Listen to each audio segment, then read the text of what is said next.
Hello दोस्तों, welcome to my YouTube channel. तो आज हम बनाने जा रहे हैं बेसन का लड्डू।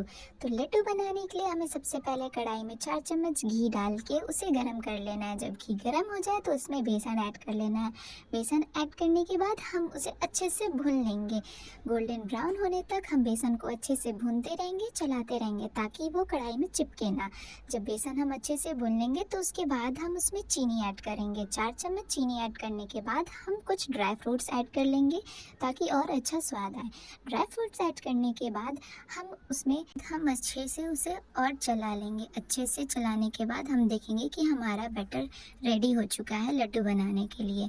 उसके बाद लास्ट में हम उसमें इलायची पाउडर ऐड कर देंगे 2 चम्मच। इलायची पाउडर ऐड करने के बाद हम अच्छे से मिक्स कर लेंगे और फिर अपने हाथों से उसे गोल गोल बना करके रेडी कर लेंगे। ये हमारा लड्डू बन के रेडी हो चुका है। रेसिपी अच्छी लगी तो like my video and subscribe my channel.